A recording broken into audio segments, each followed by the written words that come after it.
Jeeva today பார்வையாளர்களுக்கு வணக்கம். இன்றைய நேர்காணலில் அரசியல் சமூக பகுப்பாய்வாளர், மூத்த பத்திரிகையாளர், எழுத்தாளர் உமாபதி தமிழன் அவர்கள். சார் வணக்கம். வணக்கம் ஜீவா. வணக்கம் சார். நம்ம அண்டை நாடு நேபாளத்தில் மிகப்பெரிய கிளர்ச்சி, புரட்சி, அடிதடி, கல்வீச்சு, தீ வச்சு கொளுத்துறது, அதிபர் பிரதமருக்கு செருப்படின்னு அமைச்சரை ஏதோ அடிச்சு ஓட விடுறாங்க மாதிரி நிறைய படங்கள் வருது. கேட்டால் அந்த சின்ன பசங்க போராட்டம் பண்ணுறாங்க, 18-22 வயசு பசங்க அந்த ஃபேஸ்புக் யூடியூப்லாம் தடை செய்ததால் வந்த கோபம் அப்படிங்கிற மாதிரியான ஒரு தகவல் வருது. இன்னொரு புறம் ஊழல் பெருக்கெடுத்து ஓடுறதுனால மக்கள் புரட்சி வெடிச்சிருச்சு அப்படிங்கிற மாதிரியான விஷயங்களும் வருது. இதை நம்ம எப்படி புரிஞ்சுக்கணும்? ஏன்னா அங்கே இருக்கிறது ஒரு மாவோயிச அமைப்பு, மன்னராட்சிக்கு எதிரான ஒரு ஜனநாயகத்துக்கும் அடுத்த கட்ட சோசியலிசத்தை விரும்புகிற ஒரு கட்சி அங்கே ஆட்சியில் இருந்திருக்கு. இப்போ உள்நாட்டு புரட்சினா இந்த அமெரிக்கா எப்பவுமே உள்நாட்டு புரட்சியில நிறைய பண்ணும். சதாம் ஹுசேனுக்கு எதிராக இருக்கட்டும், சன்னி சியா பிரச்சனையை தூண்டி விடுறதா இருக்கட்டும், ஏதாவது ஒரு ஊருக்குள்ள உள்ள புகுந்து அந்த ஒருத்தரை காலி பண்ணணும்னா காலி பண்ணிட்டு ஒரு பொம்மையை கொண்டு வந்து வைக்கும். இப்போ வங்கதேசத்தில் நடந்தது கூட அதுதான். அது குறித்து நம்மளே கூட பலமுறை பேசியிருக்கோம். இங்க நடப்பது வெளிநாட்டு சதியா இல்ல உள்நாட்டில் நடந்த ஊழல் பொறுக்க முடியாமல் நடக்கிறதா? என்ன நடக்குது? புரட்சிக்கான உண்மையான காரணம் உள்நாட்டு காரணிகளா, வெளிநாட்டிலிருந்து வரக்கூடிய வெளிநாட்டு சதியா? எப்படி புரிஞ்சுக்கணும்? அதாவது ஒரு காலத்துல ஆயுத போராட்டம், தலைமறைவு வாழ்க்கை. ஆமா. அந்த துப்பாக்கியை எடுத்துட்டு ஒரு தலைமறைவா இருப்பாங்க. இருந்துட்டு என்ன பண்ணுவாங்க? இன்னும் சத்தீஸ்கர்ல இருக்காங்கல்ல இல்லையா? இன்னும் நிறைய இடத்துல இருக்காங்க. மகாராஷ்டிரால இருக்காங்க, சத்தீஸ்கர், அதாவது இப்போ மாவோயிஸ்ட் ஜார்க்கண்ட் இருக்காங்க. இவர்களால எந்த பலனுமே ஏற்படாது. அவர்கள் நல்லவர் தான், நல்லவன், தேசபக்தர் தான். ஆனால் அவங்க என்ன பண்ணுவாங்கன்னா துப்பாக்கி எடுத்துகிட்டு போய் போலீஸ்காரனை சுட்டு கொண்டு போடுவாங்க. போலீஸ் யார்? ஒன்றும் உங்கள் குடும்பத்தில் ஒருத்தராக இருப்பார், என் குடும்பத்தில் இருப்பார், இல்லைன்னா அந்த மாவோயிஸ்ட் குடும்பத்தில் ஒருத்தராக இருப்பார். இதற்கு யார் மூல காரணமோ அவர்களே இவர்கள் நெருங்கக்கூட முடியாது. அவர்கள் ஒன்றும் பண்ண முடியும். இவர்கள் தேடி போகிற போலீஸை சுடுவதும், போலீஸ் இவர்களை சுட்டுக் கொள்வதும் இதுதான் தொடர்ச்சியாக நடந்துகிட்டு இருக்கும். இவங்க நக்சல்ஸ் புவர் திங்கர்ஸ் அப்படின்வாங்க. அவர்களுக்கு இப்போ வேஸ்ட்டாக திங்க் பண்ண தெரியாது, குறுகிய இதில் அப்படியே போய் சேர்ந்துருவாங்கன்ற மாதிரி இது ஒரு பேச்சு. இந்தியாவில் உலக அரசியல் பேசுறாங்க, சோப்பு சிந்தனையோட போலீஸ்காரனை கொள்றதுக்காக. குறுகிய சிந்தனை அப்படிங்கிறது, குறுகிய சிந்தனை தான் அவர்களுடைய எதிரிகள் சொல்லுவாங்க, நம்ம சொல்லலை. ஜனநாயக எதிரிகள் என்ன சொல்லுவாங்க அப்படின்னா, ஏன்னு கேட்டால் குறுகிய சிந்தனையாளர்னா அவர்களால் எதையுமே இம்ப்ளிமெண்ட் பண்ண முடியாது, எதையுமே எப்படின்னா ப்ராக்டிக்கலாக எதையுமே பண்ண முடியாது. இது வரைக்கும் அவர்களால் பண்ண முடிஞ்சதும் கிடையாது, அவர்கள் செய்ததும் கிடையாது இது வரைக்கும் இந்தியாவில். சரியா? நீங்கள் பேசுகிறது இந்த எம்எல் மூவ்மெண்ட். ஆமாம், சிபிஎம் சிபிஐ இல்லை, அது இல்லை. எம்எல் அவங்கள விட நம்ம மாவோயிஸ்ட் எல்லாமே ஒன்று தான். அது எல்லாமே அப்படின்றது இல்லை. அவங்க சிபிஎம் கவர்மெண்ட்டுக்கு எதிராக இருப்பாங்க, கம்யூனிஸ்ட் தாங்க இருப்பாங்க. எல்லாத்தையும் நாசமாயிரும். எதுனா அவர்கள் ஏதாவது செஞ்சுருக்காங்கன்னா இது வரைக்கும் எதுவும் இல்லைன்றது தான் உண்மை. ஸோ இது விட்டுருங்க. இது இப்போ ஒரு காலத்தில் ஃபுல்லாக உலகம் பூரா முதலாளித்துவமாக இடதுசாரி சிந்தனையாளர்களுடைய ஆதிக்கமானு பார்க்கும்போது அது ஈக்குவலாக இருந்தது. ஜாஸ்தியாக கூட ஜெர்மன்னு பார்த்தீங்கன்னா கம்யூனிசத்தில் இருந்தது, இந்த யுஎஸ்எஸ்ஆர் இருந்தது, ஏன்னா சைனா, இப்படி பல நாடுகள் பார்த்திங்க அப்படின்னா பாப்புலேஷனில் இதுலேயும் பார்த்திங்கன்னா லெஃப்டிஸ்ட் தான் ஆதிக்கத்தில் இருந்தாங்க. இந்த முதலாளித்துவத்துக்கு தலைமை இருக்கக்கூடிய அமெரிக்கா இவர்களை வளர விட்டுறவே கூடாது, நசுக்கி நொறுக்கணும், எங்கே இருந்தாலும் இவர்களை நசுக்கி புழிஞ்சு போடணும்னு இவங்க. இப்போ இந்த ரெண்டு குரூப் இருந்ததில் இப்போ முதலாளித்துவம் ஜெயிச்சு மேலே வந்துச்சு. ஒரு காலத்தில் கம்யூனிசம் ஜெயிச்சு மேலே இருந்தது, அப்புறம் இப்போ முதலாளித்துவம் ஜெயிச்சு மேலே வந்திருக்கு. இப்போ ரெண்டு பேருமே அறிவுஜீவிகள், மிகப்பெரிய அறிவுஜீவிகள்லாம் இருப்பாங்க. சரியா? இவர்கள் என்ன பண்ணுவாங்கன்னா அடுத்த கட்டம் இதை எப்படி நகர்த்தி கொண்டு போகிறது, நம்ம எப்படி முதலாளித்துவத்தை ஜெயிக்கிறது அப்படின்ற ரிசர்ச் நடந்துக்கிட்டே இருக்குது. இந்த பக்கம் இவங்களை எப்படி ஒழிச்சு கட்டுறதுன்னு சொல்லி ஒரு ரிசர்ச் அமெரிக்காவில் நடந்தது. அமெரிக்கா, யூரோப்பில் இதுக்கான முதலாளித்துவ நாடுகளில் நடந்துகிட்டே இருக்கும். இந்த வார் தொடர்ந்து நடந்துட்டுருக்கு. இதை அப்படியே விட்டுருங்க, இது பெரிய இல்லை, உள்ளக்குள்ளே போனாங்கன்னா வேஸ்ட்டு. இப்போ இதில் என்ன அப்படின்னு பார்த்தீங்கன்னா, இலுமினாட்டிகளுடைய இது என்ன அப்படின்னு பார்த்தீங்கன்னா, ஒரு நாட்டில் ஒரு மனிதன் 2 முறைக்கு மேலே பதவியில் இருக்கக்கூடாது. மக்கள் ஹியூமன் கேட்டலிஸ்ட்டை செல்வாக்கு படைத்தவனாக அந்த மனிதனும் இருக்கக்கூடாது, அந்த இயக்கமும் இருக்கக்கூடாது. அப்படி இருந்ததுன்னா என்ன ஆகும்னா, ஹியூமன் கேட்டல்ஸ் எப்போவுமே ஹீரோ வர்ஷிப் உள்ளவன் தான் இந்த ஹியூமன் கேட்டல்ஸ் மனிதன். ஹீரோ வர்ஷிப்னா அவன் திடீர்னு அவன் பின்னாடி போவான், எவனும் ரசிப்பான், இது பண்ணுவான், அவனுக்காக உயிரை எவனா ஒருத்தன் ஊழல ஒழிக்க போறான்னா பின்னாடி போயிடுவாங்க, ஒரு சினிமா நடிகர் பின்னாடி போயிடுவாங்க. இவன் நல்லா நடிக்கிறான் அப்படின்னோடனே நல்லா டான்ஸ் ஆடுறான், இவன் நாட்டை ஆளட்டும்வாங்க, இவன் நல்லா கட்டி பிடிக்கிறான், இவன் நாட்டை ஆளட்டும்வாங்க. இப்படி போயிடுவான். ஹியூமன் கேட்டல்ஸை டீல் பண்ணுறதுன்றது ரொம்ப சிக்கலான விஷயம், தலைமை. ஸோ அப்படி இருக்கும்போது என்ன பண்ணுறாங்க அப்படின்னா, ஒரு 1900க்கு அப்புறம் ஒரு விஷயத்தை உலகம் பூரா கொண்டாடுறீங்க அப்படின்னா, ஒரு நாட்டில் 2 முறைக்கு மேலே ஒருத்தர் பிரதமராக இருக்க முடியாதுன்னா அவன் செல்வாக்கு படைத்த மனிதனாக இருக்க மாட்டான். இருந்தால் கூட அவன் இருக்க முடியாதுன்றது தான் ஒரு கான்செப்ட். அந்த கான்செப்டை முதல்ல அமெரிக்கா வந்து நிறைவேற்றுது. அமெரிக்காவில் ஒருத்தர் 2 டைம் மேலே பிரசிடெண்ட்டாக இருக்க முடியாது. தொடர்ச்சியாக இருக்கலாம், இல்லை இன்னொரு முறை இருக்கலாம், அவ்வளோதான். இதை உலகம் பூரா அவங்களோட அடிமை நாடுகள் சரி, அவனுக்கு பயப்படுறவன், அவன்கிட்ட வாங்கி திங்கிறவனை பூராத்தையும் மாற்றி விட்டாங்க. இப்போ இலங்கையிலையும் அதே மாதிரி சட்டம் 2 முறைக்கு மேலே இருக்க முடியாதுன்றது இருக்குது. சரியா? ஆனால் இந்தியாவில் இல்லை, பாகிஸ்தானில், இந்த ஏசியா பார்த்தீங்கன்னா பாகிஸ்தானில் கிடையாது, இந்தியாவில் கிடையாது, நேபாளில் கிடையாது, பங்களாதேஷில் கிடையாது, இங்கெல்லாம் கிடையாது. வேறு பல நாடுகளில் 2 முறை தான் ஆட்சியில் இருக்கணுன்றது ஐரோப்பிய நாடுகளில் பல நாடுகளில் கொண்டு வந்துட்டாங்க. ஆனால் இப்போ ரஷ்யா, சைனாலெல்லாம் எப்படின்னா, இப்போ புத்தின் ஏன் செல்வாக்கு மிக்க தலைவராக இருக்காருன்னா 50 வருஷம் அனுபவம் வாய்ந்த தலைவர். அப்போ இவங்களோட என்னென்னா 1000 மூளைகள் மோதும். புத்தின் ஒரே ஆளுக்கு இருக்க அறிவும் அமெரிக்காவில் உள்ள சிஐஏ, எஃபிஐயில் டாப்பில் இருக்கவன், ஒயிட் ஹவுஸில் இருக்க மிகப்பெரிய அறிவுஜீவிகள்லாம் இருக்காங்கல்ல, இவங்கெல்லாம் சேர்ந்து இப்போ பல ரிசர்ச்சர்ஸ், பொலிட்டிக்கல் ரிசர்ச்செல்லாம் என்ன யோசிக்கிறானோ இதை பூரா ஒரே தட்டில் தட்டி விட்டுருவார் புத்தின். ஏன்னா இவரோட 50 வருஷம் அனுபவம் உள்ள ஒருத்தர் ஆட்சி பொறுப்பில் இருக்கார் 20 வருஷத்துக்கு மேலே. அமெரிக்க அதிபர் ட்ரம்ப்பு 4 வருஷம்தான் ஆட்சியில் இருந்திருக்காப்புல, அந்த 4 வருஷம் தான் அதிகாரத்தில் இருந்திருக்காப்புல. எக்ஸ்பீரியன்ஸ் இந்த அடுத்த 4 வருஷம் முடிஞ்சால் ட்ரம்ப்பை தூக்கிடுவாங்க. அப்போ யார் எக்ஸ்பீரியன்ஸ் உள்ளவங்க? புரியுதா உங்களுக்கு? ஸோ இப்போ இப்படி இருக்கக்கூடாது, நமக்கு ஈக்குவலாக இருக்குன்றதுக்காக தான் என்ன பண்ணுறாங்கன்னா அவங்க வந்து ஒரு செட்டப் ரெடி பண்ணியிருப்பாங்க. ரிசர்ச் போயிட்டே இருக்கும். அமெரிக்கா அதிபருக்கு எந்த அதிகாரமும் கிடையாது, வெளியே எல்லா அதிகாரம் இருக்க மாதிரி சொல்லுவாங்க. ஆனால் உள்ளுக்குள்ளே வந்து ஒரு பெரிய டீம் இருக்கும் எல்லா டிபார்ட்மெண்ட்டில். அவன் முடிவு பண்ணுறது தான் இவன் செயல்படுத்தணும், இல்லைன்னா இவன் ஆளை காலி பண்ண. ட்ரம்ப் எத்தனை முறை சுட்டாங்கன்னு உங்களுக்கே தெரியும். ஏன் ட்ரம்ப்பை சுடுறாங்க, ஏன் ட்ரம்ப் வரக்கூடாதுன்னு நினைக்கிறாங்க அப்படின்னா, ட்ரம்ப் தோன்றித்தனமாக தானே முடிவு எடுக்கக்கூடியவர். அதிகாரத்துக்கு வந்துட்டு அவர் சொல்லிட்டாருன்னா செஞ்சு தானே ஆகணும். மித்த அதிபர் பைடன் போன்றவர்கள்லாம் மங்குனிகள் அப்படியே இருப்பாங்க, இதில் ஊறப்பட்ட வாழப்பட்ட மாதிரி. சிஏ என்ன சொல்லுதோ, அவங்களுடைய இப்போ டாப் கோர் டீம் என்ன சொல்லுதோ, ஹெல்த் ஹெட் என்ன சொல்கிறானோ அதைத்தான் அவங்க செயல்படுத்தணும், இல்லைன்னா போட்டு தள்ளிடுவாங்க. ஆனால் புத்தினை எவனும் அசைக்க முடியாது, ஜின்பிங் எவனும் அசைக்க முடியாது. காரணம் வந்து என்னென்னா சர்வாதிகார ஸ்டைலில் ஜனநாயகத்தில் இருக்கவங்க அவர்கள் தான் இருப்பாங்க. ரைட்டா? இதுதான் இந்த 2 பேர் போர். இப்படி இருக்கும்போது என்ன பண்ணுவாங்கன்னா, அமெரிக்காவில் வந்து எங்கெங்கே சின்ன சின்ன நாடுகள் அவர்களுக்கு, இப்போ இந்தியா எதிரி, இந்த பக்கம் போனால் ஆப்கான் எதிரி, அந்த பக்கம் போனால் ரஷ்யா எதிரி, இந்த பக்கம் போனால் சைனா எதிரி.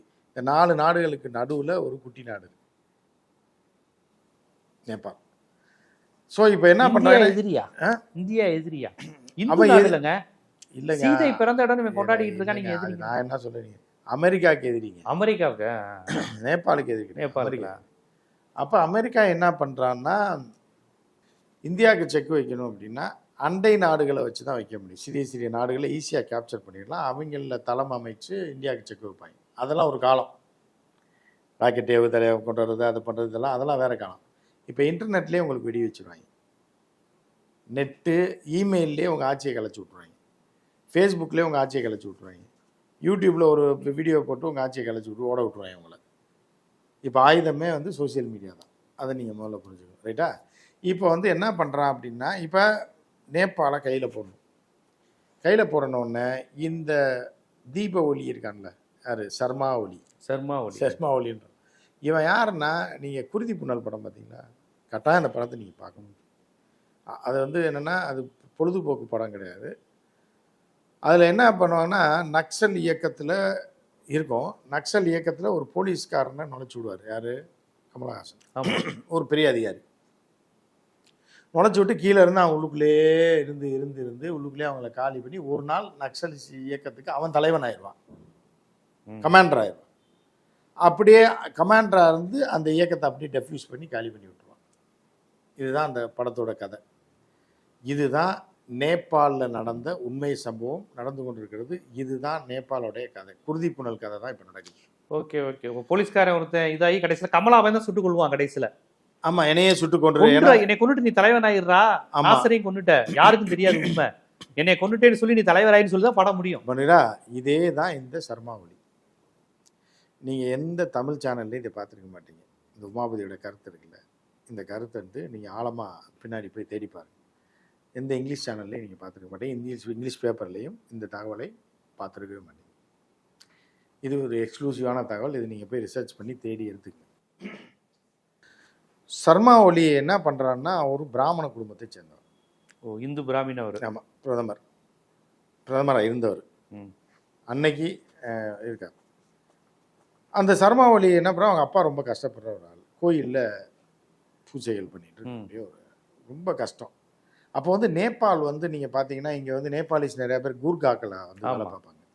அவர்கள் ரொம்ப நம்பிக்கையானவங்க, நேர்மையானவர்கள். எந்த நாட்டிலையும் இருந்து, அதாவது நம்ம ஊர்க்காரனை நம்பாமல் 1500 கிலோமீட்டர் தாண்டி இருக்கிற கூர்காவை நம்ம நம்பணும். பேங்க்கில் வாட்ச்மேன், தெருவுக்கு வாட்ச்மேன், எல்லாமே கூர்காக்கள் தான். ஒரு கத்தி ஒன்று வச்சுருப்பாங்க, அமைதியாக இருப்பாங்க, எல்லாருக்கும் மரியாதை கொடுப்பாங்க. நைட் ஆனால் சைக்கிளில் சுற்றி சுற்றி வருவாங்க. இன்னும் நிறையா கூர்காக்கள் சென்னையில் இருக்காங்க. ஒரு காலத்தில் கூர்காக்கள் மட்டும்தான், கூர்காவை பார்த்தாலே திருடன் கூட பயப்படுவான். ஏன்னா அவங்க வந்து உடல் வலிமை பெற்றவர்கள், மன வலிமை பெற்றவர்கள். யார் என்னென்னா டக்குன்னு கத்தி எடுத்தால் ரத்தம் பார்க்காம வைக்க மாட்டாங்க கூர்கா, அது அவர்களோட. ஆனால் கத்தி எடுக்கவே மாட்டாங்க, அவங்களோட கத்தியே வித்தியாசமாக இருக்கும். அந்த கத்தி சண்டையில் வல்லவர்கள், குத்தி வகுந்து எடுத்துருவாங்க திருடனை எவனாக இருந்தாலும், சிக்கனான. ஸோ அவ்வளோ பவர்ஃபுல்லான கூர்கா மக்கள். அப்போ வந்து அந்த காலத்தில் என்ன பண்ணுறாங்கன்னா, பிரிட்டிஷ்கார காலத்தில் பிரிட்டிஷ் ஆர்மியில் இவர்கள் வீரமாக இருக்கான், ஸ்ட்ராங்காக இருக்கான்னு சொல்லி இவர்களை கொண்டியே ஆடுகள் மாதிரி பயன்படுத்துகிறான். எப்படின்னா ஃபஸ்ட்டு ரெஜிமெண்ட்டு பிரிட்டனுக்கு வந்து யார், கூர்கா ரெஜிமெண்ட். ஓ, முதல்ல ஒரு நாட்டுக்கும் பிரிட்டனுக்கும் சண்டை வருதுன்னா முதல்ல தரைப்படையில் கூர்கா ரெஜிமெண்ட்டை தான் அனுப்புவான். இவன் போய் அடித்தவனை காலி பண்ணுவான், இல்லைன்னா இவனை கொண்டு போடுவாங்க. புரியுதா அவனுக்கு? அதுக்கப்புறம் தான் பிரிட்டிஷ்காரனே உள்ள. பஞ்சாப் கொண்டு ஒன்று இருக்குல்ல, பஞ்சாப் ரெஜிமெண்ட் இருக்குது, அது வேற. நீங்கள் அதை இதுக்கு சம்மந்தம் இல்லை. Gurkha regiment number 1. இன்னைக்கும் பிரிட்டிஷ் ஆர்மியில் கூர்கா ரெஜிமெண்ட் இருக்கு. சுதந்திரம் வாங்கி எவ்வளோ நாள் ஆச்சு, இவங்க கூலிக்கு வேலை பார்க்குறாங்க அங்கே போய். ஸோ இப்படிப்பட்ட கூர்காவில் என்னன்னா ரொம்ப கஷ்ட நிலைமை. அங்கே வந்து இந்து ராஜ்யம் அப்படின்னு சொல்லி மன்னர் ஆட்சி தான் நடந்துகிட்டு இருந்துச்சு. இதில் என்னன்னு பார்த்தீங்கன்னா பூராமே இந்துக்கள், இந்துன்னு தவிர இப்போ மத ரீதியான சனாதன ரீதியான ஆட்சி நடந்துகிட்டு. அந்த மன்னர் வந்து நான் மன்னரை சந்திச்சிருக்கேன். எப்போ அப்படின்னா ஒரு 25 வருஷத்துக்கு, ஞானேஸ்வரா அந்த அவரா? ஆமாம், 25 வருஷத்துக்கு முன்னாடி அவங்களோட டூரிசம்மை ப்ரொமோட் பண்ணணும் இந்தியாவில் அப்படின்னு சொல்லி பெரிய அளவில் பண்ணாங்க. அவர்கள் கோயம்புத்தூர் வரைக்கும் வந்தாங்க, அவங்களுடைய உயர்மட்ட அதிகாரிகளும் அமைச்சர்களும் வந்தாங்க. எப்போனா 93-4 இப்போ நான் சந்திச்சிருக்கேன். ஸோ வந்து என்ன அப்படின்னு பார்த்தீங்கன்னா, அவர்களுக்கு வந்து யார் ராஜகுரு அப்படின்னு பார்த்தீங்கன்னா, ஏதோ காரணத்தினால சங்கர மடம் தான் அவர்களுக்கு ராஜகுரு, சங்கராச்சாரியார். ஓ, இங்கே இந்தியாவில் பூரி சங்கராச்சாரியார்லாம் பெருசாக மதிக்க மாட்டாங்க, அதெல்லாம் மதிக்க மாட்டாங்க. நம்ம காஞ்சி சங்கராச்சாரியார் மேலே அவர் அந்த மன்னர் வந்து மிகப்பெரிய ஒரு மரியாதையும் இதே வச்சு இப்போ வரையும். இப்போ மன்னரே இல்லை, வச்சிருந்தார். காஞ்சி சங்கராச்சாரியார் அங்கே தான் ஓடி போய் ஒளிஞ்சாருலாம் சொல்லுவாங்க. யார் சின்னவர், காணாம போனார்ல, நேபாளுக்கு போயிட்டாருன்னாங்களே, தண்டியோட போனாருங்க, தண்டத்தோட போனாருன்னு. அப்போ அந்த பேச்சு அப்போ வந்து நேபாளோட மிகப்பெரிய நெருக்கம். இதுக்குள்ளே நம்ம டீப்பாக போக வேணாம், அது வேற விஷயம். இப்படி இருக்கக்கூடிய மன்னராட்சியை கவுக்கிறதுக்காக என்ன பண்ணுறாங்கன்னா, சிஏல நக்சல் மார்க்சிஸ்ட் லெனினிஸ்ட் இயக்கம் வந்து அங்கே உருவாகி தலைமறைவு போராட்டங்கள் துவங்குது. எப்போ இங்கே இந்தியாவில் இருந்த காலகட்டத்தில், இந்தியாவிலையும் அது தீவிரமாக இருந்தது. இப்போ சந்திரபாபு நாயுடு ஃபஸ்ட்டு பீரியடில் 90களில் ஆட்சியில் இருக்க வரைக்கும் நக்சலைட் பலம் வந்து பயங்கரமாக இருந்துச்சு ஆந்திராவில். இப்போ டோட்டலாக கம்மி பண்ணுறாங்க. அந்த காலகட்டம் வரை என்னென்னா, அந்த 80ஸ்லாம் மாவோயிஸ்ட் வந்து பயங்கரமாக மார்க்சிஸ்ட் லெனினிஸ்ட் எம்எல்வாங்க, நேபாள் கம்யூனிஸ்ட் பார்ட்டி, என்சிபி. அந்த என்சிபியில் எம்எல் ஒன்று உருவாகுது. அதில் வந்து என்ன பண்ணுறாங்கன்னா, அந்த எம்எல் உருவாகும் போது புரட்சி செஞ்சு ஆட்சியை பிடிக்கிறது தானே எம்எல் உருவாகும். இப்போ மன்னராட்சியை கவுக்கிறதுக்காக எல்லாம் பிளான் பண்ணுறாங்க. பண்ணிக்கிட்டு இருக்கும்போது உள்ளே போடுறவன் தான் யாருன்னா, இப்போ தப்பி ஓடின சர்மா ஒலி. நான் என்ன அவன் பேசுகிறேன் அப்படின்லாம் நீங்கள் நினைக்காதீங்க. ஒரு நாட்டுக்கு மக்களுக்கெல்லாம் துரோகம் பண்ணி ஒரு இயக்கத்தை ஏமாற்றி வாயில் போட்டு 20 வருஷம் பதவியில் இருந்து கொண்டு அந்த மக்களுக்கே, அந்த சொந்த நாட்டு மக்களுக்கே துரோகம் செஞ்சவன அவன் சொல்கிறதுல எதுவுமே ஒரு காலத்தில் காம்ரேட்டாக இருந்திருக்காரு. அல்ல, அதை தான் சொல்ல வரேன். அவன் என்ன பண்ணுறான்னா, இவன் ஒரு பிராமினவன். பிராமின்றக்காக நான் சொல்லலை, அதை சொல்லி தானே ஆகணும். பேரே சர்மா அப்படிங்கிற பேரே சர்மா ஒலி. சர்மா அந்த பேர் அது நேபாளில் வேறு மாதிரி இருந்தால் கூட இஸ் அ பிராமின். ஓகே. அப்போ என்ன பண்ணுறான்னா, உள்ளே வந்தவுடனே இவனை வந்து என்ன பண்ணுறாங்கன்னா, இப்போ மன்னரை ஒரு ஒரு ஒரு ஒரு அமெரிக்காவுக்கு வந்து மன்னராட்சியை ஒழிக்கணும், கவுத்தி விடணும். எதிர்த்து புதுசாக வர்றவன் நம்மளாக இருக்கணும். பட் ஆனால் நம்மளால் கொண்டு வர முடியல இப்போதைக்கு. நக்சல் என்ற பேரில், அதாவது நக்சல்னால் அங்கே வந்து மார்ஷல் எம்எல்ல வந்து இருக்கிறான். எம்எல் தான் அடுத்து வரப்போகிறான். அவன் தான் வந்து இவனை கவுக்க போகிறான். ஒன்று மக்கள் வந்து மன்னராக கொண்டாடுறாங்க, இல்லை மன்னர் கவுந்தான்னா இவன் தான் வரப்போகிறான். ஏன்னா இவனுக்கு மக்கள் செல்வாக்கு இருக்குது, கிரவுண்ட் ஒர்க் பண்ணுறாங்க, தலைமுறை வாழ்க்கை வாழ்ந்துட்டு இருக்கான். அப்போ என்ன பண்ணுறாங்க, அப்போ விதைக்கப்பட்டவன் தான் யாருன்னா சர்மா ஒலி. சர்மா ஒலி படிச்சுட்டு இருக்கான். படிச்சுட்டு இருந்தோடனே தலைமுறை வரான். 17 வயசுலேயே பயங்கர டேலண்டான ஆள். இப்போ நீங்கள் ஒரு பாப்பா இருக்கும் இதில் பாகிஸ்தானில் இருந்து போச்சு, இங்கே அமெரிக்காவில் போய் செட்டில் ஆகிருக்கு, இப்போ படிச்சுக்கிட்டு இருக்கு. அது வந்து பாகிஸ்தானுக்கு எதிராக அதை வச்சு தான் தூண்டுனாங்க. அதை வச்சு ஒரு பெரிய அளவுக்கு பெரிய ஒரு புரட்சி ஏற்படுத்திடலாம் அப்படின்னு சொல்லி பண்ணாங்க. அது அமெரிக்கா இது பாகிஸ்தான்காரங்க நெத்திலே சுட்டு விட்டாங்க, சுட்டு துரத்தி விட்டாங்க. அதை இல்லைன்னா அதை வச்சு தான் பாகிஸ்தானில் புரட்சி பண்ணுறதுக்கு பிளான் பண்ணுது. புரியுதா உங்களுக்கு? அப்போ என்ன பண்ணுறாங்கன்னா, பாகிஸ்தானில் அந்த நேரத்தில் விதைக்கப்பட்ட ஆள் தான் மலாலா யூசுப் ஜாயின்னு கேள்விப்பட்டிருப்பீங்க. அவளுக்கு இப்போ நோபல் பரிசுலாம் கொடுத்தாங்க. அது ஒன்றத்துக்கு இல்லாத ஒரு சின்ன பிள்ளையை கூப்பிட்டு, இதுக்கு காரணம் யாருன்னா அவங்க அப்பா யூசுப் ஜாய். அவன் வந்து ஒரு உளவாளி. அவனை வச்சு என்ன பண்ணுறாங்கன்னா, அவன் மகன் வந்து நல்லா டேலண்ட்டாக இருக்கு. அந்த பிள்ளை 15 வயசு 14 15 வயசு 16 வயசுலேயே. ஸோ ஒரு பெண்ணை வந்து சென்டிமெண்ட்டாக கொண்டு வந்து ஆட்சியை கைப்பற்றி அவங்களோட ஆட்சியை நிறுவனம்னு பிளான் பண்ணுறாங்க. இவங்க டப்புன்னு அதை இந்தியா பாகிஸ்தானில் ஈஸியாக கண்டுபிடிச்சிடுவாங்க.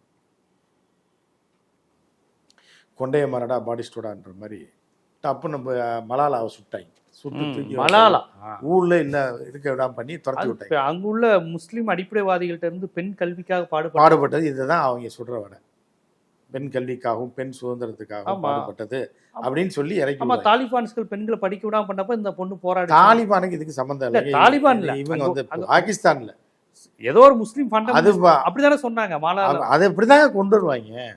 அப்புறம் என்ன இது வந்து இப்போ இன துரோகி நான் கொண்டு வருவாங்க. மக்களை எங்கே மண்டைய கழுவலாம், எதை சொன்னா நம்புவாங்க, யாரை கொண்டு வந்தா நம்புவாங்க, யாரை பில்டப் கொடுக்கணும். முதல்ல மலாலா இது எல்லாமே அமெரிக்கா சரிதான். எல்லாமே பூஸ்டப் சொல்ற கேளுங்க. எல்லாத்தையும் கொண்டு வராங்க.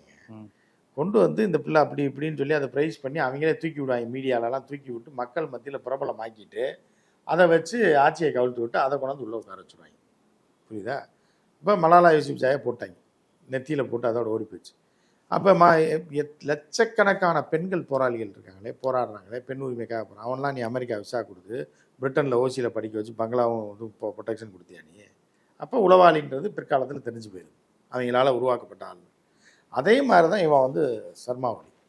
சர்மா ஒலி என்ன பண்ணுறாங்கன்னா, நக்சல் இயக்கத்துக்குள்ளே புகுத்துறாங்க. நக்சல் இயக்கத்துக்குள்ளே முதல்ல உள்ளே வர்றது வறுமையின் கொடுமை காரணமாகவும் இந்த நாட்டில் மாற்றம் ஏற்படணுன்றதுக்காக அந்த பார்ட்டி உள்ளே வரான் சின்ன வயசில். உள்ளே வந்தவொடனே என்ன பண்ணுறான், கொஞ்ச நாளில் உள்ள சில முரண்பாடுகள் ஏற்படுது.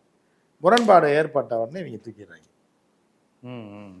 அவன் கொஞ்சம் அறிவாளி, விவரமான ஆள், புரியுதா? போட்ட உடனே மித்த ஆட்கள்லாம் உண்மையிலேயே இந்த தேசத்துக்கு சிந்தனையில் இருப்பாங்க. அவங்களுக்கு அவ்வளோ விவரமும் தெரியாது. அதாவது தத்துவங்கள் தெரியும். நீங்கள் வந்து எம்எல்ஏ இருக்கவங்களுக்கு தத்துவங்கள் தெரியும், உலக வரலாறு தெரியும், லெஃப்டிஸ்ட்டு ரைட்டிஸ்ட்டை பற்றிலாம் தெரியும். ஆனால் உள்குத்துக்குள்ளே எவன் உள்ளே போடுறான், யார் துரோகின்றது அவ்வளோ சீக்கிரம் அவங்களால கண்டுபிடிக்க முடியாது. ஏன்னா அவங்களோட 100 மடங்கு இன்ஃப்ராஸ்ட்ரக்சர்லேயும் பணத்துலேயும் எல்லாத்துலேயும் பெரிய ஆளாக இருக்கிறது அந்த இயக்கம். என்ன பண்ணுறாங்க, டாப்புன்னு தூக்கிடுறாங்க, சின்ன வயசுலேயே தூக்கிடுறாங்க. அதுதான் நான் அந்த படத்தில் சொன்னேன், தூக்கி கைக்கூலியாக ஆக்கிறேன். அப்போ நக்சல் அமைப்பில் அந்த மாவோயிச அமைப்பில் இருக்கும்போதே அமெரிக்கா கைக்கூலி தான். ஆமாம், ஆட்சி வர்றதுக்கு முன்னாடியே அந்த அப்போ மன்னராட்சி எதிர்த்து இவர் போரிட்ட போதே இவர் எல்லாமே வந்து கவிஞர்களோட கைக்கூலி தான் எம்எல் மூமெண்ட்டில். அப்போ எம்எல் மூமெண்ட்டில் புரிந்தவர்களை போட்டு தள்ளிடுறாங்க கூட இருக்கிறாங்க. சில பேருக்கு தெரிஞ்சுட்டு எல்லாரும் முட்டாளாக இருக்க மாட்டான், எல்லாரும் அறிவாளியாக ஒருத்தன் கண்டுபிடிச்சிருவான் அப்படின்னு சிலர் கண்டுபிடிச்சிடுறாங்க. கண்டுபிடிச்சோன்னே இயக்கம் உடையுது. புரியுதா உங்களுக்கு? இந்த பார்ட்டி வடையை சுட்டு என்ன பண்ணுறான், இயக்கத்தை கேப்சர் பண்ணிடுறான். கேப்சர் பண்ணி எதிர் பார்ட்டிகளை பூரா போட்டு தள்ளிடுறாங்க. அவர்கள் அனாமத்த அட்ரஸ் இல்லாமல் செத்து போயிடுறாங்க. அப்போ இவர் தான் மாபெரும் தலைவர்னு ஆயிடுது. இவங்க பின்னாடி வருது, மக்களுக்காக புரட்சியாக பேசுறது, வைக்கிறது, அது இது நடவடிக்கை, இவ்வளோ நல்லவராக இவர் அப்படின்ற மாதிரிலாம் சொல்கிறது. நானும் பிராமணன் தான்.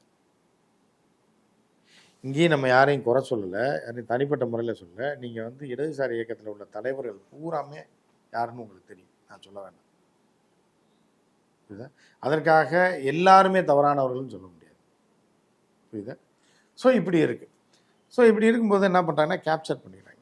கேப்சர் பண்ணி மன்னராட்சிக்கு எதிராக புரட்சி புண்ணாக்கு ஃபுல்லாக அடித்து ஜெயிக்க முடியல. உடனே எதிர்கட்சிகள் தெரியாதனமாக கூமுட்டத்தனமாக இவங்களோட போய் சேர்ந்துது. புரியுதா? நேபாள் காங்கிரஸு இந்த கட்சிகள்லாம் காலங்காலமாக நம்ம காங்கிரஸ் மாதிரி மங்குனி தனமாக ஆட்சியை பிடிக்க வேண்டியது. நேபாள காங்கிரஸுங்கிறது இந்தியன் காங்கிரஸ் மாதிரி தான் இருக்கும். ஆமாம், சுரண்டி திங்க வேண்டியது, ஊழலில் பெருத்து சுற்ற வேண்டியது, இப்படி இருக்காங்க. இவங்க என்ன பண்ணுறாங்க, மன்னரை ஒரு டைம் என்ன பண்ணுறாங்கன்னா மன்னர் குடும்பத்துக்குள்ளேயே வந்து மன்னர் சாப்பிட்டுக்கிட்டு இருக்கும்போது, இப்போ நீங்கள் மன்னரை மட்டும் சுட்டிங்கன்னா அடுத்து பிடிச்சி ஜெயிலில் போட்டுருவாங்க உங்களை. ஆனால் மன்னர் குடும்பத்தில் உள்ள ஒரு ஆளை வச்சு மன்னர் பொண்டாட்டி புள்ள எல்லாரும் சாப்பிட்டுட்டு இருக்கும்போது மொத்தமாக எல்லாத்தையும் சுட்டு கொண்டுட்டான். மன்னர் ஆட்சி முடிவுக்கு வந்துருச்சு. இது யார் ஊடுருவுனா அப்படின்னா இவங்க மார்க்சிஸ்ட் லெனினிஸ்ட் தான் இதை பண்ணான்னு சொல்லி பண்ணது. ஆனால் பண்ணது யார் அப்படின்னா யாரு? அமெரிக்கா தான். ரைட்டா? இவர்கள் மூலமா பண்ணி இவர்கள் தான் பண்ணிட்டாங்க. மன்னராட்சி கவுத்துல இருந்தே நீங்க அமெரிக்காவுடைய அதுதான் மன்னர் பூரா காலி பண்ணிட்டாங்க. குடும்பத்து பூரா பீரேந்திரா மட்டும் இருக்காப்புல நினைக்கிறேன். பீரேந்திரா தலைமறைவா இருக்காப்புல. அந்த சுட்ட மன்னராட்சி ஒன்றும் மக்களுக்கான ஒன்று அதாங்க மன்னராட்சின்ற காலங்காலமா இருந்துட்டு வருதுங்க. இப்போ உருவாகினதா மன்னராட்சி. மன்னராட்சின்றது 1000 ஆண்டுகள்ல மன்னர் தானே ஆட்சி பண்ணிட்டு இருந்தா இந்தியாவையும். அப்படியே கண்டினியூ ஆகும். அப்போ என்ன ஆகுது அப்படின்னு பார்த்தீங்கன்னா மன்னராட்சியில் மன்னர் புறம் காலி பண்ணிட்டு சுட்டுக்கொனை வந்து மெண்டல்ட்டாங்க. ஆட்டை அதோட முடிச்சிட்டாங்களா? முடிச்சுட்டு திருப்பி இந்த மார்க்சிஸ்ட் லெனினிஸ்ட்டு கூட்டணி கட்சியோட ஆட்சிக்கு வருது. ஒரு விஷயம் நான் சொல்கிறேன், உண்மையான மார்க்சிஸ்ட் லெனினிஸ்ட்டு மாவோயிஸ்டாக இருக்கட்டும் எந்த ஜனநாயக பார்ட்டிகளோடையும் கூட்டணி வைக்க மாட்டார்கள்.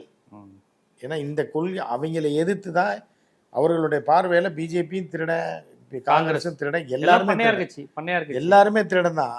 ஜனநாயக கட்சி ஓட்டு அரசியல் இதுதான் அவர்களுடைய கொள்கை. அவங்க போய் கூட்டணி வைக்கிறாங்க எதிர்கட்சியோட அப்படிங்கும் போதே தெரிஞ்சிருக்க வேணா அவங்களுக்கு இது டுபாகூர் மார்க்சிஸ்ட் லெனினிஸ்ட், இவன் டுபாகூர் தலைவன் அன்னைக்கே கண்டுபிடிச்சிருக்கணும். ஆனால் கண்டுபிடிக்க முடியல. பிரதமர் ஆகிறார். நேபாளத்துல மதவாத கட்சி எல்லாம் இல்லையா? அப்ப பிஜேபி மாதிரி ஆட்சியே மதவாத ஆட்சி தானேங்க. மன்னர் ஆட்சின்றது இந்து. ஆமா, அங்க தனியா இருக்கு, இங்க மன்னர் ஆட்சி இல்லாதனால பிஜேபி இருக்கு. புரியுதா? அப்ப என்ன பண்றாங்கன்னா அப்பயும் இங்க கண்டுபிடிக்க முடியல. உள்நாட்டு அரசியல்வாதிகள் மன்னரை போட்டு தள்ளிட்டாங்க. ஆளுங்கட்சி இருக்கு, எதிர்கட்சி இருக்கு. எதிர்கட்சி ஆட்சியை பிடிக்குது யாருன்னா இந்த சர்மா ஒலி தலைமையில். அப்போ ஒரு எம்எல் மூமெண்ட்ல இருக்கிற ஒரு கட்சி வந்து கூட்டணி ஆட்சிக்கு வருதுனாலே அவன் டுபாக்கூர் நடத்தும் தானே. அப்பயும் கண்டுபிடிக்கலையா? ஒரு வருஷம் ஆட்சி நடக்கும்போது கவுத்தி விட்டுறாங்க. இப்போ வழக்கமான அரசியல் கட்சிகள் மாதிரி கவுத்தி விட்டுறாங்க. திருப்பி இந்த ஆள் வடையை சுட்டு திருப்பி வராரு. திருப்பி ஒரு கட்டத்தில் வராரு. ஒரு 4-5 வருஷம் கழிச்சு திருப்பி வராரு. 4வது முறை இது ஆட்சிக்கு வராது. எந்த மார்க்சிஸ்ட் லெனினிஸ்ட் இயக்கமோ மாவோயிஸ்டோ ஒன்ஸ் வந்து உட்கார்ந்துட்டாங்கன்னா திருப்பி வரும், அவர்களை இறக்கவே முடியாது. புரியுதா? எப்படி அப்போ சர்மா ஒலி இறக்க முடிஞ்சுது? அப்போ அவன் டுபாகூர் is not a original Marxist and Leninist. புரியுதா? நீங்கள் இப்போ சைனாவில் கம்யூனிஸ்ட் ஆச்சு, நீங்கள் இனி அதை மாற்றவே முடியாது.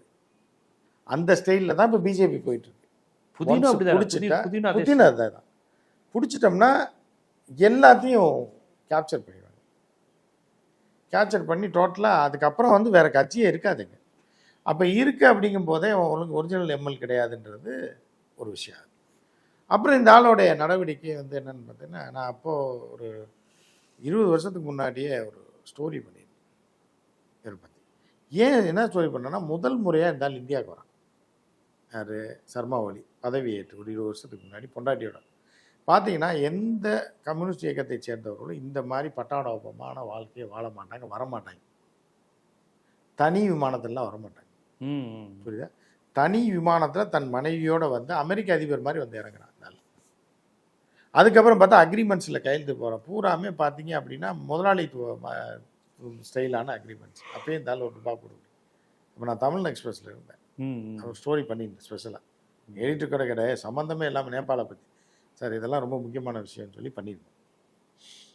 ஸோ அப்போ வந்து என்ன அப்படின்னு பார்த்தீங்கன்னா இப்படி இருந்து ஓரளவுக்கு வந்துட்டாங்க. அப்போ என்ன பண்ணுறாங்கன்னா திருப்பி இவனால் ஏவி விட்றாங்கல்ல, யாரை? இந்த நபரை நியமிக்கிறாங்கல்ல, இவன் யூஸ்லெஸ்னு ஒரு கட்டத்தில் கண்டுபிடிச்சிடுறாங்க. கண்டுபிடிச்சி ரொம்ப நாளாக போயிட்டுருக்கு. இது போக என்னன்னா நம்ம ஒரு பாலிசியை சொல்லி இம்ப்ளிமெண்ட் பண்ண சொன்னா அதை பண்ணாமல் இவன் திருப்பி ஆட்சிக்கு வந்துருக்கான் 4வது முறையா. நம்ம பாலிசி 2 முறைக்கு மேலே வரக்கூடாதுன்னு ஒன்று. இல்லை இவன் நமக்கு கைக்கூலியாக முழுசாக வேலை பார்த்துருந்தாலும் பரவாயில்ல, பதவிக்கு வந்தோடனே இவன் பாட்டு ஜாலியாக சுற்றிட்டு இருக்கான், போடுறான் அவனை அப்படின்னு போட்டாங்க. அதுதான் இது. இப்போ அடுத்த ஒரு கைக்கூலியை ரெடி பண்ணுறாங்க. அந்த கைக்கூலி வந்ததும் அமெரிக்கா தான், இப்போ தூக்குறதும் அமெரிக்கா. ஆமாம், அடுத்த ஒரு கைக்கூலியை கொண்டு வந்து. ஆமாம், இப்போ யாரோ ஒரு பேர் அடிபடுதே, சுதன் குரங் அப்படின்னு ஒரு பையன். ஈவனே அதே மாதிரியே ஹியூமன் கேட்டல்ஸை எப்படிலாம் மண்டையை கழுவி ஏமாற்றணுமோ சென்டிமெண்ட்டாக அந்த மாதிரியே காலம் பார்த்துக்கிட்டே இருப்பாங்க. ஒரு ஆளை ரெடி பண்ணிடுவாங்க. கரெக்டாக அதுக்கான நேரம் வரும்போது அவனை அந்த களத்தில் இறக்கி விடுவாங்க. அவனை எப்படி இறக்குவாங்கன்னு நீங்கள் நிறையா பார்த்தீங்க அப்படின்னாலே, பொதுநலவாதி அப்படின்னு இருப்பான், இல்லை ஒரு ட்ரஸ்ட்டு வச்சுருப்பான். இவன் பூரா அண்ணன் இதில் பாதி பேர் யாருன்னா மேல்படை கைக்கூலி தான். புரியுதா? நீங்கள் வந்து பார்த்தீங்கன்னா ஃபஸ்ட்டு நம்ம தான் ஓப்பன் பண்ணோம். என்னோடய சேனல் ஓப்பன் பண்ணி அதுக்கப்புறம் நம்ம இதிலே பேசியிருக்கோம். பங்களாதேஷோடைய யூனுஸ் வந்து யார் அப்படின்னா முதல்ல ஒரு ட்ரஸ்ட் ஆரம்பித்தான் ஒரு ஆள். அதுக்கப்புறம் பார்த்தீங்க அப்படின்னா ஒரு பெண்களுக்கான சுய உதவி குழுன்னு ஸ்மால் சேவிங் பேங்க்னு ஒன்று ஆரம்பித்தான். நீ ட்ரஸ்ட்டு வச்சுருக்க சாதாரண துபாக்கு ஒரு ப்ரொஃபஸரு, உனக்கு எப்படி ஃபைனான்ஸ் வந்துச்சு காசு? நாட்டுக்குள்ள உள்ள பெண்களுக்கு பூரா ஃபைனான்ஸ் பண்ணுற அளவுக்கு பேங்க் ஆரம்பிக்கிறதுக்கு உனக்கு எப்படா காசு வந்துச்சுன்னு கேட்பாங்க. கேட்டானா அவனும் கேட்டுக்க மாட்டான். இது எல்லாமே மேலேருந்து வேர்ல்டு பேங்க் ஃபண்டு பண்ணும். நேரடியாக உங்களுக்கு லஞ்சமாக கொடுக்க மாட்டாங்க. வேர்ல்டு பேங்க்கு உங்களுக்கு கொடுக்குது. எப்படி உங்களுக்கு கொடுத்துருமா வேர்ல்டு பேங்க்கு? எனக்கு கொடுத்துருமா? வேர்ல்டு பேங்க்கு ஸ்மால் சேவிங் பேங்க் ஆரம்பிக்கிறாரா இவர் ப்ரொஃபஸராக இருந்தார் அப்படின்னு. அதாவது நாட்டில் கௌரவமான ஒரு தொழில் இருக்குல்ல ஒவ்வொரு நாட்டில். இப்போ நம்ம ஊரில் பார்த்தீங்கன்னா பல கதாநாயகிகள் டீச்சர் வேஷம் போட்டிருப்பாங்க. 80கள் உள்ள படம்பரை டீச்சர். ஏன்னா மக்களுக்கு டீச்சர்ன்றது ஒரு கிரேஸ். எப்படியாவது கவர்மெண்ட் டீச்சர் ஆயிடணும். இப்போ வந்து எவனும் மதிக்கிறது இல்லை. அந்த காலகட்டத்தில் கவர்மெண்ட் டீச்சர் அப்படின்னா ஒரு பெரிய கிரேஸு. டீச்சரை லவ் பண்ணுவாங்க. டீச்சர்னா பசங்க சொல்ல ஒரு குடம் வச்சுருப்பாங்க, டீச்சர் வருவாங்க, டீச்சர் லவ் பண்ணுவாங்க. டீச்சர்ன்றது ஒரு கிரேஸான ஒரு போஸ்டாக இருந்தது ஒரு இதை. அந்த மாதிரி அங்கே வந்து என்னென்னா ப்ரொஃபஸர் அப்படின்னாலே ஒரு பெருசு. கல்லூரி பேராசிரியர் அப்படின்னா ஒரு கௌரவமான போஸ்ட். கல்லூரி கரெக்டாக இருப்பா. எவ்வளோ பெரிய படித்தவர், எவ்வளோ டிகிரி முடிச்சிருக்காரு அப்படின்னே. அப்படியே அவன் கைக்கூலி ஆக்கி என்ன பண்ணுவாங்கன்னா தூக்குவாங்க. நல்ல அறிவாளியாக இருக்கணும், நம்ம கைக்கூலி ஆகிற மாதிரியான புரிஞ்சுக்கிற ஆளாக இருக்கணும்னு தூக்கிட்டாங்க. தூக்கிட்டு ப்ரொஃபஸராக இருந்த நீ ஒரு 10,000 சம்பளம் வாங்கியிருப்பேன் அந்த காலத்தில். அதுவும் பஞ்ச பரார நாடு அது. இந்தியாவோட 10 மடங்கு கீழே கிடந்த நாடு. அந்த காலத்தில் ப்ரொஃபஸராக உனக்கு எவ்வளோ சம்பளம் கொடுத்துருப்பா? எப்படி நீ தனியார் பேங்க் ஆரம்பித்த பார்த்தீங்க அப்படின்னா அங்கேருந்து ஃபண்டு வரும். அப்புறம் வேர்ல்டு பேங்க் பேக்கப் பண்ணுவான். அப்புறம் பெண்களை எப்படி நீங்கள் ஒரு நாட்டோட ஆட்சியை கவுக்கணும்னா ஒன்று இந்த ஹியூமன் கேட்டலில் இவங்க இருக்காங்க, இல்லை 2K கிட்ஸு, இந்த மூதேவிங்களை பிடிக்கணும். இதில் எல்லாரையும் நம்ம சொல்லலை, 50% ஒரு பொலிட்டிக்கல். ஆமாம், அப்படின்னு சொல்லி சின்ன பையங்க விவரம் தெரியாதவனை கவர் பண்ணிடணும். இல்லைன்னா அடுத்த டார்கெட் பெண்கள், ஈஸியாக ஏமாற்றக்கூடியது. இவர்கள் ரெண்டையும் வச்சுட்டு இப்போ ஒரு புரட்சி போராட்டம் கொண்டு போய் ஜனநாயக ரீதியாக ஓட்டுகளை வாங்க முடியும். இவங்கள எப்படி தூண்டி விட்டாங்க ஜென்சி கிட்ஸை? நீங்க சொல்றது ஒரு பெரிய வெளிநாட்டு சதி, அதுக்கு கைப்பாவைகளாக இவங்கெல்லாம் செயல்பட்டாங்க. ஓகே, இந்த பொடி பசங்க எதுக்கு அடிமை? Facebook, YouTube. ஆமாம், அதை நிறுத்தினா என்ன? அது நிறுத்தினது சர்மா ஒலி தானே. அதுதாங்க நான் என்ன சொல்கிறேங்க, 6 பால்லையும் 6 அடிக்க முடியாதுங்க. லூஸ் பால் போடுறப்ப இறங்கி அடித்தா கிளியர் 6. இல்லை, அது வந்து இவருக்கே பேக் ஃபயர் ஆயிடுச்சு சர்மா ஒலிக்கே.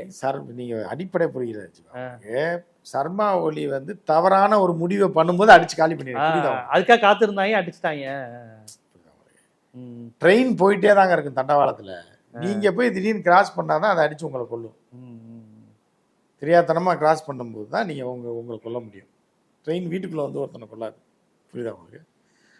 அப்போ வந்து என்னென்னா என்ன பண்ணுறாங்கன்னா நெருக்கடி இப்படி தாங்க. நீங்கள் அடிப்படை இப்போ இதுலேருந்து வர நீங்கள் அதிலேருந்து கேட்டிங்கன்னா தான் உங்களுக்கு புரியும். அப்போ இந்த குரங்கு இருக்கான்ல, இவனை செட்டப் பண்ணுறாங்க சென்டிமெண்ட்டாக. செட்டப் பண்ணி என்ன பண்ணுறாங்க அப்படின்னா பூகம்பம் வருது, அவனை ஒரு ட்ரஸ்ட்டு வைக்க ஆரம்பிக்க விட்றாங்க. அவனுக்கு கேமரா எல்லாம் கொடுத்து யூடியூப்பில் நல்லா தெரிஞ்சுக்க எப்படி ஆட்சியை கவிப்பாங்கன்னு.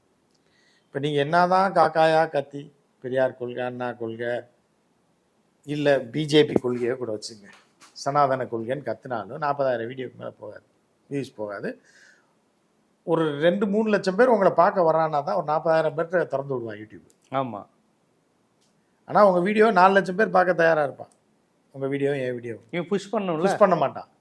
10,000 பேர் பார்க்க வரான்னா தான் 10,000 பேருக்கு ஒரு 1000 பேரை சேர்த்து புஷ் பண்ணுவான். அதே இது அவனுக்கு தேவை அப்படின்னா 1000 பேர் கூட பார்க்காத நாய் கூட சீந்தாத வீடியோவை 50 லட்சம் பார்க்க வச்சுருவான். போய் ரீச் பண்ணுறது தான். அப்போ யார் கையில் இருக்குது? யூடியூப், ஃபேஸ்புக்கு எல்லாம் அமெரிக்கா. அப்போ என்ன ஆகுதுன்னா இந்த குரங்கு இருக்கான்ல 36 வயசு குரங்கு, இவனை என்ன பண்ணுறாங்கன்னா இவனை செட்டப் பண்ணுறாங்க. செட்டப் பண்ணி இவன் தான் கைக்கூலி, அடுத்த கைக்கூலி. இவனை வச்சு என்ன பண்ணுறாங்கன்னா பூகம்பம் வரும்போது இவன் குழந்தை செத்துடுது. அது உண்மையிலே செத்துச்சா சாகலையான்னு எவனுக்குமே தெரியாது, நல்லா தெரிஞ்சு. உடனே ஒரு வீடியோ போடுறான். பூகம்பத்தில் என் குழந்தை இறந்த போது கூட அதை வந்து நான் பார்க்காம பூகம்பத்தில் சிக்கிய மக்களை மீட்கிறாங்க. இப்போ எப்படி ஒரு சென்டிமெண்ட் அடியுது? குழந்தை செத்துருச்சு, அதை போய் அதை பார்த்து கதறது கூட நேரம் இல்லாமல் என்னை போல, என் குழந்தையை போல, என் தாயை போல பலரும் இருக்கிறாங்களே, இதை தூக்கி போகிறான், என் குடும்பத்தை, என் தாயை காப்பாற்றுறா, பக்கத்து வீட்டு தாயை, 3ஆவது வீட்டு நாயை காப்பாற்றுறான்னு போகிறான். போய் வீடியோ எடுக்கிறாங்க. பக்கா 4K குவாலிட்டியில் இருக்கிறது வீடியோலாம் போய் பார்த்தீங்கன்னா தெரியும். அப்படி இப்படின்னு ஒன்று அவன் பேசுவான். இவ்வளோ மக்கள் அரசியல் பேச மாட்டான். நீங்கள் வந்து பூகம்பம் வந்து 1 வருஷம் தான் ஆகுது. நீங்கள் அந்த வீடியோ போய் பார்த்தீங்கன்னா தெரியும். ஏன்னா நம்ம எப்போவுமே ரிசர்ச்சில் போய் பார்க்கும்போது பூகம்பத்தை மட்டும் பார்க்க மாட்டோம். தூரத்தில் என்ன தெரியுதோ அதுலேருந்து உள்ளே போவோம் நம்ம. புரியுதா? அப்போ தான் நீங்கள் உள்குத்து என்னன்னு கண்டுபிடிக்க முடியும். பூகம்பம் இவன் ஹைலைட் ஆகிறான், வீடியோ ஹைலைட் ஆகுது, லட்சக்கணக்கான மக்கள் இவனை பார்க்குறாங்க. அப்படிங்கும்போது பூகம்பத்தில் ஒரு பிள்ளை செத்து போச்சு, இவன் காப்பாற்றுறான், அதோட நிறுத்தணும்ல. அவனை அப்படியே டேக் ஃபார்வர்ட் கொண்டு போயிட்டே இருக்காங்க. பூகம்பத்துக்கு அடுத்து பார்த்தீங்கன்னா இவன் வைரல் ஆகிறான். சரியா? வைரல் ஆகி கொஞ்சம் கொஞ்சமாக என்ன பண்ணுறான்னா, எனக்கு இந்த பூகம்பத்திலேருந்தே எத்தனை பேர் சாப்பாட்டுக்கு இல்லாமல் கஷ்டப்படுறாங்க, கண்ணீர் விடுறான். இவ்வளோ கஷ்டம். இதுக்கெல்லாம் காரணம் வந்து ஊழல் தான். இந்த ஊழலை ஒழிக்கலைன்னா ரொம்ப எனக்கு இதாக இருக்குது. நான் அரசியலுக்கெல்லாம் வரல, எனக்கு அரசியலே பேச விரும்பலை. நான் எல்லாத்துக்கும் இந்த மக்கள் கஷ்டம், வேலை இல்லை, பஞ்சம், மாணவர்கள் இப்படி இருக்கான், வேலை கிடைக்கல, இளைஞர்கள் இப்படி நாசமாக போகிறான். இதை கேட்ட மக்கள் முடிவு பண்ணிட்டான், நமக்கான ஒரு தலைமை உருவாயிட்டான்டா. ஏன்டா குழந்தை செத்துச்சு, அதை விட்டுட்டு மக்களை காப்பாற்றின ஒருத்தன் எவ்வளோ கண்ணீர் வடிக்கிறான் பாரு. அப்படின்னா அடுத்து அதை வந்து ஃபுல்லாக வைரல் ஆக்கி விடுறாங்க. யார் ஆக்கி விடுவா? நீங்கள் மண்ணாங்கட்டியாக விட்டு மண்ணில் புரண்டா கூட உங்கள் வீடியோ 1000 வீடியோக்கு மேலே போகாது. நீ என்னதான் கருத்து சொன்னாலும் லட்சக்கணக்கில் இப்போ நேபாள் பூராமே வீடியோ வைரல் ஆகுதுன்னா அப்போருந்து உங்கள் மண்ணாங்கட்டி மூதேவி அரசு கண்டுபிடிச்சிருக்கணும், யாரா அவன் திடீர்னு வைரல் ஆகிறான்னு. இப்போ இவன் அப்படியே பில்டப் ஆகி வரான். புரியுதா? வந்தோடனே வைரல் ஆகிறான். உடனே இவனுக்கு ஃபாலோவர்ஸ்லாம் ஜாஸ்தியாக வராங்க. வந்துக்கிட்டு இருக்கும்போது அடுத்த கட்டத்துக்கு வரான். ஊழல் அரசியல்வாதிகளை ஒழிச்சாதான் அந்த நாடு உருப்படும். நான்லாம் என்றைக்குமே அரசியலுக்கு வர மாட்டேன், எனக்கு அரசியலே இதே கிடையாது. ஆனால் இந்த ஊழல் அரசியல்வாதி இருக்கக்கூடாது. சரி, நேபாளில் அந்த அளவுக்கு அதிபயங்கர ஊழல், வேலை வாய்ப்பின்மை இதெல்லாம் இருக்கானா? இல்லை, எல்லா இடத்துலையும் இருக்க மாதிரி தான் இருக்குது. அவங்க ஒரு வேளை சாப்பாட்டு கஷ்டப்பட்டான் 40-50 வருஷத்துக்கு முன்னாடி. நேபாள் வரலாறு எடுத்து பார்த்தீங்கன்னா தெரியும். நேபாள் எங்கே இருக்குது, திருநெல்வேலி எங்கே இருக்குது, இங்கே வந்து குறுக்கா வேலை பார்த்துக்கிட்டு இருந்தான். இன்னொரு நாட்டுக்கு ஃப்ரண்ட் ரெஜிமெண்ட்டாக போய் காசை வாங்கிட்டு உயிரை கொடுக்க தயாராக லண்டனுக்கு போகிறான். மலேசியாவில் வேலை பார்ப்பாங்க நேபாளிஸ் நிறைய பேர். இப்படி கஷ்டப்பட்டு இப்போ இருந்த காலம் போய் இப்போ நல்லா பூமாயி இந்தியா வளர்ச்சியோடு சேர்ந்து அதுவும் பூமாயி வந்துக்கிட்டு இருக்கு. புரியுதா? வந்துக்கிட்டு இருக்கும்போது இதில் இன்னொரு உள்குத்தை நீங்கள் புரிஞ்சுக்கணும். இவன் இந்த ஒளி இருக்கான்ல, சர்மா ஒளி, இந்தியாவை கட் பண்ணி விடுறான். இவனுக்கு மேலிட உத்தரவு. கட் பண்ணி விட்டுட்டு சைனாக்குள்ளே போ, சைனாவோட டைய போட்டு உறவாடி அவன் என்ன பண்ணுறான்றதை கண்டுபிடின்னு சொல்லி சர்மா ஒளியை கொண்டு வர்றாங்க. அடுத்து அமெரிக்கா, அடுத்த செக்கு. ஆனால் சைனா எப்படி சாதாரண ஆள் கிடையாது. அப்போ என்ன பண்ணுறான், இந்தியா வெட்டி விட்டா, இந்தியா கழட்டி விட்டுருச்சு. அவனை கழட்டி விட்டுட்டு இந்தியாவுக்கு எதிராக கொம்பு சீவி விட்றான் நேபாளை. பண்ணி விட்டுட்டு சைனாவோட நீ போய் சேர்ந்து ஒரே கல்லில் 2 மாங்காய், இந்தியாவுக்கு ஆப்படிக்கணும், நேபாளை வச்சு பிரச்சனை பண்ணிகிட்டே இருக்கணும். சைனா கூட ஃப்ரெண்டாக இருக்க மாதிரி சைனாவில் என்ன நடக்குன்றது எங்கே பாஸ் பண்ணணும். புரியுதா உங்களுக்கு? அப்போ வந்து இப்போ பிரிக்ஸ்னு ஒரு கூட்டம் நடக்குது. Brazil, Russia, India, south Africa, China இதெல்லாம் சேர்த்தது தான் பிரிக்ஸ்.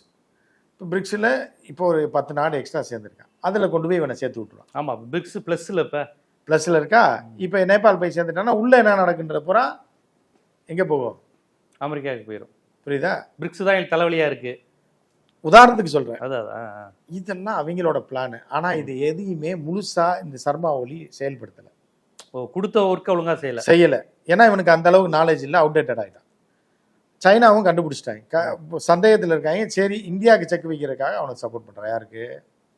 சர்மா ஒலி. இப்படியே குழப்படி ஆயிருக்கு. குழப்பி விட்டுறாங்க.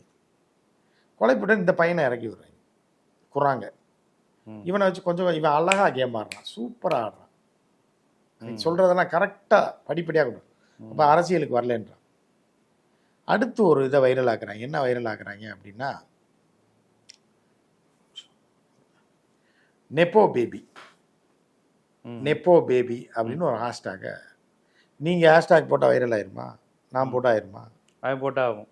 அவன் போட்டால் கோடிக்கணக்கில் வைரல் ஆகும். ஏன்னா இவனோட பகவான் அங்கே இருக்கான், நேபாளில். வைரல் ஆக்கி தட்டுறாங்க நெப்போ பேபி. நெப்போ பேபினா என்ன அப்படின்னா, அரசியல்வாதிகளோட குழந்தைகள், ராஜ வாழ்க்கை வாழும் அரசியல்வாதிகளோட குழந்தைகள். அப்போ என்னென்னா ஆட்டோமேட்டிக்காக வந்து பொம்பளை பிள்ளைங்க என்ன பண்ணும்? ஒரு மினிஸ்டர் மக செல்ஃபி போடும். எல்லா பிள்ளையும் தான் போடும். ஆமாம் ஆமாம், நம்ம வீட்டு பிள்ளையும் போடும். எல்லா செல்ஃபி போடும். அங்கே ஹாய்னும், ட்ரெஸ்ஸை காட்டும், செயினை காட்டும், இந்த கார் வாங்கியிருக்கோன்னு காட்டும். பிள்ளைங்க தானே, அது ஹியூமன் கேட்டல் தானே. அப்போ இதை ஃபோட்டோலாம் எடுத்து வச்சுக்கிறது. உடனே இவன் அதில் போட்டு ஒரு 4-5 ஃபோட்டோ போடுறது. இந்த பொண்ணு யாருன்னா உள்துறை அமைச்சரோட மக. நம்ம இங்கே வேலை இல்லாமல் கஷ்டப்படுறோம். இப்படி தூண்டி எத்தனை பெண்கள் வந்து ஒரு வேளை சாப்பாட்டுக்கு இல்லாமல் கஷ்டப்படுறோம் பாருங்க. இந்த பொண்ணு நான் தப்பு சொல்லலை, நல்லா இருக்கட்டும், நான் அரசியலுக்கு வரல. பாருங்க, உள்துறை அமைச்சரோட பொண்ணு. அதோட நெக்லஸ் எவ்வளோ தெரியுமா? 4 கோடி. காஸ்டியூம் ஒன்று போட்டிருக்கு, எவ்வளோ தெரியுமா? 40 லட்சம். எப்படின்னு கதையை அளந்து விடுறது. அந்த பிள்ளைங்களும் அது மாதிரி தான் செய்யும். அவங்களும் லஞ்சம் வாங்கி தான் எல்லாம் பண்ணுறாங்க, அது வேறு, அதில் மாற்றுக்கிறது இல்லை. இப்படி என்னென்னா, பிரதமர் பொண்டாட்டியை பார்த்தீங்களா, அப்படி பேகு, அவர் பொண்டாட்டினா ஒரு பேக் போட்டு போகிறாங்களே, அந்த ட்ரெஸ் எவ்வளோ தெரியுமா? அந்த அம்மா போகிற கார் எவ்வளோ தெரியுமா? அந்த அம்மா வாங்கின லிப்ஸ்டிக் எவ்வளோ தெரியுமா? நான் அரசியலுக்கு வரலப்பா, நம்ம பெண்கள் எவ்வளோ கஷ்டப்படுறாங்க இப்படின்னு வீடியோ போடுறது. போட்டால் இதெல்லாம் வைரல். ஹியூமன் கேட்டல்ஸில் இந்த 2K கிட்ஸ் மத்தியில் வைரல் ஆகுது. என்னடா வேலை இல்லாமல் இருக்கீங்க நீங்கள்லாம்? அந்த விஜய் சொல்கிறாங்க அதே மாதிரி தான். ஏன்னா வேலை இல்லாமல் நீங்கள்லாம் கஷ்டப்பட்டுட்டு இருக்கீங்க, பைக்குக்கு பெட்ரோல் காசு இல்லை, காலேஜ் ஃபீஸ் கட்ட காசு இல்லை. இந்த இதோட பொண்ணை பற்றியா எப்படி இருக்குன்னு? அந்த பையனை பற்றியா? ஃபினான்ஸ் மினிஸ்டரோட மகன் என்ன பைக் வச்சுருக்கான் பற்றியானா? இந்த ஹியூமன் கேட்டல்ஸுக்கு என்ன தெரியும்? 7 லட்சம் உழைப்பு தான். உழைப்பு நம்மகிட்ட சுரண்டி 8 லட்ச ரூபா பைக்கில் போகிறான். நம்ம இந்த டுபாக்கூர் வண்டியை வச்சு பெட்ரோல் போட முடியலையே. கரெக்டாக எப்படி காயனாத்துறாங்க பார்த்தீங்களா? இந்த 2K கிட்ஸை தூண்டி விட்டு அவனுக்கு தகுந்த மாதிரி, பெண்களை தூண்டி விடுறதுக்கு தகுந்த மாதிரி எல்லாம் மாட்டிக்கிட்டாங்க அரசியல்வாதி. எல்லாம் மகெல்லாம் போடுற செல்ஃபிலாம் எடுத்து போட்டு இதை வச்சு அடிக்கிற அடியில் பயங்கரமாக ரீச் ஆக விடுறாங்க. இது வைரல் வர மண்ணாங்கட்டியாக ஆக்கி விட்றான். யூடியூப்லேருந்தும் ஃபேஸ்புக்லேருந்தும் இன்ஸ்டாலேருந்தும். இவன் போட்டானா அந்த வீடியோலாம் 50 லட்சம் 20 லட்சம் 5 மில்லியன் போய் ரீச் பண்ணி விடுறது. அப்போ எல்லாரும் நீங்கள் ஃபோனை திறந்தவொடனே இவன் வீடியோ தான் வரும். புரியுதா?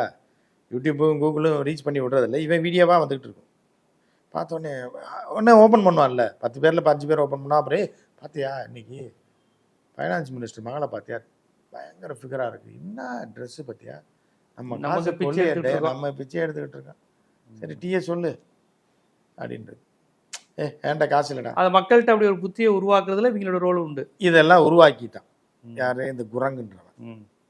அவன் எப்படி நடிப்பான் அப்படின்னு பார்த்தீங்கன்னா, இப்படி நடிப்பான். திடீர்னு இந்து, பியூர் இந்து இல்லை, இந்து நாடு இல்லை, ஒரு பொட்டு இங்கேருந்து அங்கே வரைக்கும் வச்சிருப்பான். அவனும் பிராமின் தான்.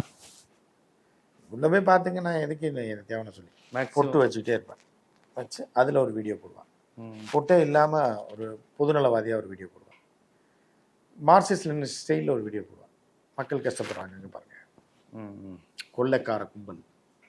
நீங்கள் சொன்னீங்களே மார்க்சிஸ்ட் லெனினிஸ்ட் வர்க்கம், நீங்கள் சொன்னீங்களே உங்களெல்லாம் ஏமாற்றி ஒருத்தர் இருந்தார் மார்க்சிஸ்ட் லெனினிஸ்ட் இயக்கம்னு சொல்லி நக்சல் இயக்கம்னு சொல்லி உங்களெல்லாம் உங்களுக்காக பாடுபடுறேன்னு நீ போய் பிரதமராக உட்காந்துருக்காரு. அவர் போகிற கார் எவ்வளோ தெரியுமா? அவர் போட்டிருக்க கோட் சூட் எவ்வளோ தெரியுமா? இவர் தான் வறுமையை ஒழிக்க போகிறாரா? ஏன்னா அதே மாதிரி சர்மா ஒலியும் ஒரு ஒரிஜினல் எம்எல் பார்ட்டி கிடையாது, லெஃப்டிஸ்ட் கிடையாது. அவன் ரைட்டிஸ்ட்டு உள்ளே பூத்தப்பட்டவன். அப்போ அவன் பட்டாவோட கோட் சூட்டோட தான் சுற்றுவான். அப்போ இதெல்லாம் வந்து மக்கள்கிட்ட போய் ரீச் ஆகி போகும்போது அல்லாக்கா முட்டாள்தனமாக அரசியல்வாதிகள் டென்ஷன் ஆனால் ஏதாவது ஒன்று லூசுத்தனமாக பண்ணி விட்டுருவாங்க. அதுதான் அவனுடைய கடைசி இறுதியாக இருக்கும். எவனையாவது ஒழிக்கிறேன்னு போய் சம்மந்தம் இல்லாமல் நாயை அடிக்கிறேன்னு இதை வந்துடும்னு பழமொழி இருக்கு. கல் எடுக்கிறேன்னு சொல்லி இதில் கை வச்சுருவாங்க நரகல்ல. அந்த மாதிரி வச்சுட்டாங்க கையை. வச்ச உடனே என்ன பண்ணிட்டாங்கன்னா, அமெரிக்கா எவ்வளோ பெரிய நாடு, அதில் இப்போ நீங்கள் பார்த்தீங்கன்னா உலகத்தில் டாப் 4 பெரிய கம்பெனி எது அப்படின்னா, ஒன்று ஆப்பிள், இன்னொன்று மெட்டா, இன்னொன்று அமேசானு, இன்னொன்று நிவிடியா. அதில் ஒன்று மட்டும்தான், ஒன்று வந்து இந்த பிஸ்னஸ் கம்பெனி, ஒன்று வந்து செமிகண்டக்டர் கம்பெனி. இது 2 மக்களுக்கு இதுக்கு தொடர்பு இல்லை. மீதி 2 மக்களோட பின்னி பிணைஞ்சு உலக மக்கள் இது 2 இல்லைன்னா செத்து போயிடுவான். புரியுதா அவங்களுக்கு? ஸோ இவனை போய் பகைச்சிக்க முடியுமா? ஒரு சின்ன நாடை சேர்ந்த ஒரு ஆள், அவனை போய் தடை பண்ணுறாங்க. சோசியல் மீடியா தடை பண்ணுறாங்க. அப்படியே 2K கிட்ஸ்லாம் காலையில் எந்திரிக்கிறான், தோன்றான் ஃபோனை, ஃபேஸ்புக் வரல, வாட்ஸ்அப் வரல, ட்விட்டர் வரல, மயிர் வரல, மெண்டலாகி கிறுக்கு பிடிச்சி போய் வீட்டில் சண்டை இழுக்கிறாங்க, பாத்திரத்தை போட்டு அடிக்கிறான், மெண்டலாகிடுறான். வெளியில் வந்து பார்க்குறான், இதே மாதிரி கிறுக்கைங்க ஒரு 100 பேர் சுற்றுறான், சேர்ந்துன்னு இவன் வீடியோ கரெக்டாக போடுறான். யார்? அமெரிக்கா குரானா நம்ம போராட்டத்தை வென்றெடுக்கணும், நம்மளை வந்து மக்களுக்கு எதிரான ஒரு இதை பண்ணிகிட்டு இருக்கு இந்த அரசு. நம்ம என்ன பண்ணோம்? ஏற்கனவே வேலையும் கொடுக்கல, வெட்டியும் கொடுக்கல, எல்லாம் கொடுக்கல, நம்மளுடைய தொடர்பையை துண்டி பிடிக்கிறானே. நீ நானும் சகோதரன், உன்ட்ட நான் எப்படி பேசுவேன்? நம்ம எல்லாத்தையும் முடக்க பார்க்குறாங்க, முடக்கிட்டாங்க. இனி என்ன பண்ண போகிறோம்? எல்லாம் வீட்டை விட்டு வெளில வாங்கன்றாங்க. ஸ்கூலுக்கு போனது வந்தது, புளி மிட்டாய் தின்னுட்டு இருந்தது, எச்ச மிட்டாய் தின்னுட்டு இருந்தது, பள்ளி மிட்டாய் வாங்கி தின்னுட்டு இருந்தது, எல்லாம் போயிடுச்சு. ஃபோனும் ஒர்க் ஆகலை, இது ஒர்க் ஆகலைங்கும் போது அதை அடுத்து என்ன பண்ணும்? வீட்டுக்கு எப்படி போகும்? எல்லான்னு கத்திட்டு ஓடுது. இப்படி கூட்டத்தை சேர்க்குறாங்க. இவங்க பிளான் பண்ணபடி ஆட்களை உள்ள நுழைக்கிறாங்க. 14-15 வயசுக்கு பையனுக்கு என்னங்க அரசியல் தெரியும்? அவன் இறங்கி அடிக்கிறான், ஊழல்ன்றான், 8th 9th ஊழல்ன்றான், இவரோட ஆட்சி சரியில்லைன்றான், மாவோயிஸ்ட் லெனினிஸ்டோடைய கொள்கை சரியில்லைன்றான், காங்கிரஸ் கொள்கை சரியில்லைன்றான், எதிர்கட்சி ஏற்கனவே ஆண்ட பிரதமர் மனைவி ஒரு பட்டாட பக்காரி, அவளை தீ வச்சு கொளுத்துறான். எத்தனை வயசு பையன்? 13. அவன் பிரதமராக இருக்கும்போது இவன் பிறந்திருக்கவே மாட்டான். அந்த நாய் அந்த லேடியை கொண்டு போய் தீயை வச்சு கொளுத்துறாங்க. இது எதுக்கு அந்த மெயினான ஆளை கொடுத்தாம கிளவியை கொடுத்துறாங்கன்னா, இது பயத்தை ஏற்படுத்துறது. முன்னாள் பிரதமர் மனைவிக்கே தீ வச்சிட்டாங்கன்னா அடுத்து நம்ம சிக்கனம்னா நம்மளே கொண்டுருவாங்க, நம்ம வீட்டை அதை நோக்கி தான் வந்துட்டு இருக்காங்கன்னொன்னே அதே பிளான் எங்கே? பங்களாதேஷ் பிளானு, எஸ்கேப் 2 பேர். யார்? இப்பயும் நான் ஒன்று சொல்கிறேன், ஒரு எம்எல் தலைவன் தப்பிச்சு ஓடனா ஒரு கம்யூனிஸ்ட் நாட்டுக்கு ஓடுவான், இல்லை ஒரு சின்ன நாட்டுக்கு ஓடுவான். இதுதானே நடக்கணும். தலைவன் துபாய்க்கு தப்பி ஓடி இருக்கானா, அப்போ எவ்வளோ காசு அடிச்சிருப்பான் பாருங்க எம்எல் பேரை சொல்லி. புரியுதா? துபாய்க்கு தப்பி ஓட்டம், ஜனாதிபதியும் கூட்டு போயிட்டான், அந்த கிழவனையும் தூக்கி வண்டியில் போட்டு நீ என்கிட்ட ஓடி போயிரு, நான் ஓடி போயிறேன், எல்லாம் ஓடி போயிட்டாங்க. சிக்கன அப்பாவே அந்த ஃபினான்ஸ் மினிஸ்டரை போட்டு மிதிச்சு. ரஷ்யாவுக்கும் சீனாவுக்கோ போல, சீனாவில் ஏற்றுக்க மாட்டான், இவன் துரோகின்னு தெரியும். ரஷ்யாவுக்கு போக ட்ரை பண்ணுறேன். ரஷ்யாவில் இப்படி ஆள்லாம் ஏற்றுக்கவே மாட்டாங்க. ஏன்னா இடையில இந்த சிரியா அதிபர் தப்பு இல்லை. ரஷ்யாவுக்கு வந்து அது வேற கதைங்க, அது நாட்டோ அது வேற. உள்ளே போனோன்னா இன்னும் 1 மணி நேரம் பேசணும். அது சிரியா ஏற்றுக்கிட்டான்னா ரஷ்யா பெரிய ஆட்களை ஏற்றுக்குவாங்க, கொள்கை ரீதியான ஆட்கள். எது இந்த மாதிரி சில்லற பயலுங்க இதில் புகுந்து அமெரிக்காவுக்கு ஒர்க் பண்ணி அந்த நாட்டை கேப்சர் பண்ணி இந்த துபாக்கூர் வேலை காட்டி லெஃப்டிஸ்ட்னு போலி போர்வையை போட்டு சுற்றுறவன்லாம் ஏற்றுக்க மாட்டான், போலி லெஃப்டிஸ்ட்டு. இவன் எப்படி ரஷ்யாவை சைனாவை ஏற்றுக்குவான்? புரியுதா? அமெரிக்கா அடிக்கிறானே, அந்த அடிப்படையாவது காப்பாற்றுவான். அதே எப்படிங்க அவன் அடிக்கிறான் இருக்கா, இவன் நமக்கு துரோகிங்க அப்படின்னு சொல்லி விட்டுருவாங்க. ஸோ விட்டுட்டாங்க, ஓடி போயிட்டான், அவ்வளோதான், முடிஞ்சு போச்சு. இதுதான் வந்து டீடைல்டு ரிப்போர்ட். எல்லாருமே அமெரிக்கா கூலியா இருந்திருக்காங்க. இப்ப இதுல அடுத்து ஒரு அமெரிக்க கைக்கூலி உள்ள வரப்போகுது. யார் அப்படின்னு அடுத்த நாட்டோடைய தலைமை நீதிபதியா. இதை நம்ம அடுத்து பேசுவோம். இந்த டீட்டெயில் நான் அப்புறம் சொல்றேன், ஏன்னா அது இன்னும் 1 மணி நேரம் ஆகும். அடுத்து சொல்றேன். அந்த அம்மா தான் அடுத்து பதவி ஏற்க போகுது, தலைமை பதவி. எது? அந்த நாட்டோடைய இடைக்கால பிரதமரா. அது பேர் வந்து சுசிலா கார்கி. கார்கி கார்கி சுசிலா கார்கின்னு சொல்லி ஒரு கிழவி.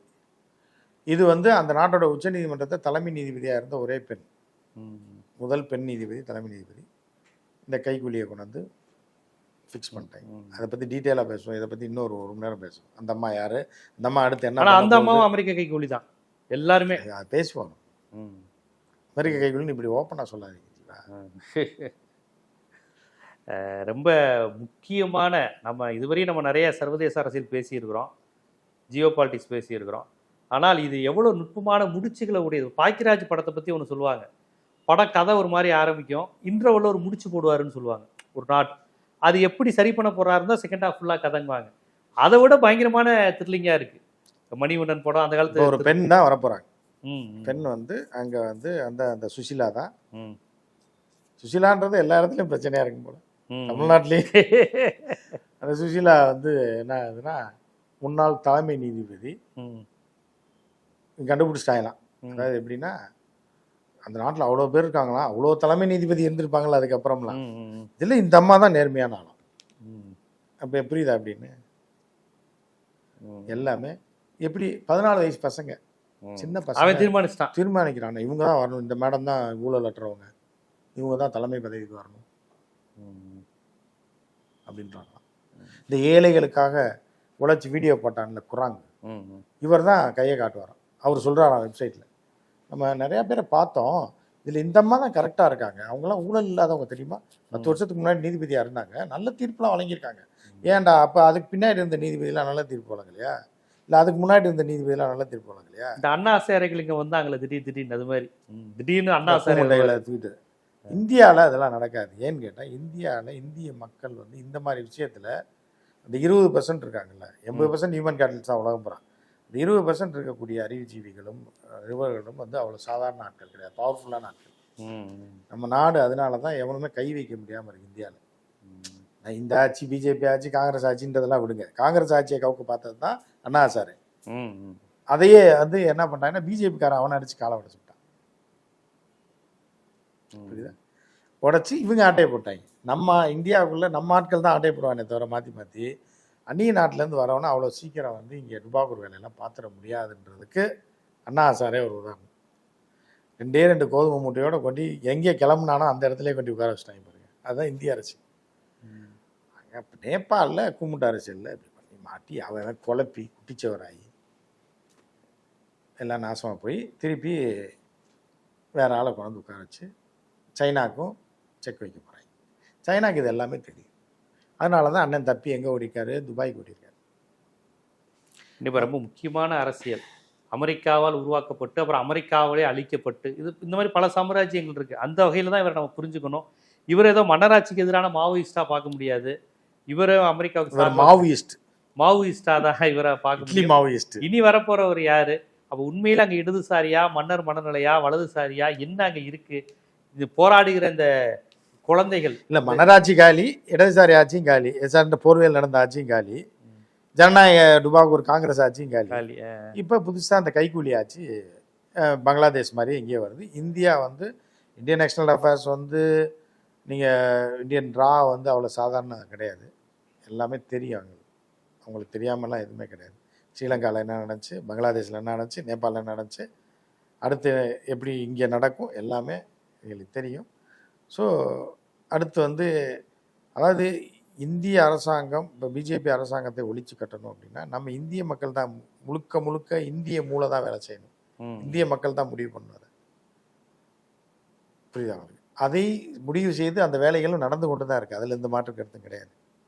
அது வேற, அதை இதையோட குழப்பிட வேணாம். ஆனால் இது வந்து ஒரு ஹியூமன் கேபிட்டல்ஸை வச்சும் சின்ன பையங்களை வச்சும் ஒரு ஆட்டை பிடிச்சி சின்ன பையன் 15 வயசு நம்ம ஊரெல்லாம் சொல்லாங்க, உடைய சுல்லானை வச்சு மண்டையில கொட்ட சின்ன பையன் வச்சு அடிக்க விடுற பருத்தி வீரன்ல அமீர் சொல்லார்ல, நம்ம ஊர் பழக்கமே அதுதான். சுல்லாங்களை வச்சு மண்டையிலேயே கொட்ட விட்டாதான்டா நீலாம் திருந்து வேணும் பெரிய ஆளை சொல்லுவாங்க. இல்லைன்னா என்ன பண்ணாங்க, அதை செய்வாங்க. அமீர் படத்தில் அதை செஞ்சுருப்பாங்க. ஏன்னா சின்ன பையனை வச்சு அந்த புணம் திண்ணிய மண்டையிலே கொட்ட விடுவாங்க, அசிங்கப்படுது. அந்த மாதிரியான ஒரு விஷயத்தை தான் இன்னைக்கு நேபாளில் சின்ன பையங்களை வச்சு மண்டையில் கொட்டி பிரதமரையும் ஜனாதிபதி தப்பி விட வச்சிட்டாங்க. இதுதாங்க நடந்தது. கண்டிப்பா இந்த இவ்வளவு நுட்பமான ஒரு அரசியல் மேலோட்டமா பார்த்தா ஏதோ போராடுகிற இளைஞர்கள் புரட்சியாளர் மாதிரி தெரியும், அதுவும் உண்மை இல்லை. அதிபர் பாவமா நல்லவரான்னு பார்த்தா அதுவும் உண்மை இல்லை. புதிதா வந்திருப்பவர் யாருன்னு பார்த்தா அவர் சொல்றது அதுலயும் உண்மை இல்லை. எல்லாவற்றுக்கு பின்னாலும் ஒரு சதி இருக்கு. இந்த சதி அரசியல் முதல்ல இந்தியாலேயே பிரேக் பண்றது இந்த ஒரு இந்த ஒரு டிஸ்கஷன் தான். தமிழ் மீடியாலலாம் வரவே வராது, இந்தியா மீடியாலே வரல. இது இந்த ஆங்கிள் யாருமே போல. சில ஆங்கிள் எடுத்திருக்காங்க, சில சில இது ஒரு ஒரு 2 ஆங்கில மீடியாவில் இந்த லைனை டச் பண்ணியிருக்காங்க, ஸ்டேஷனுக்கு வந்திருக்காங்க, இன்னும் இந்த வண்டியில் ஏறல. நம்ம தான் முதல்ல அதை பிரேக் பண்ணுறோம். இன்னும் தொடர்ந்து பேசலாம். அடுத்து சுசிலா வரட்டும், சுசிலா என்ன பண்ண போகுது, சுசிலா வச்சு என்ன கேம் ஆடுவாங்கன்றதை நம்ம 2 நாளில் திருப்பி உட்காந்து தொடர்ச்சியாக தொடர்ந்து பேசுவோம். கண்டிப்பாக மக்களுக்கு இது ஒரு விழிப்புணர்வு, உலக அரசியலை புரிந்து கொள்வதற்கான ஒரு வாய்ப்பாகவும் இந்த நேர்காணல் அமைஞ்சிருக்குன்னு நினைக்கிறேன். மிக்க நன்றி.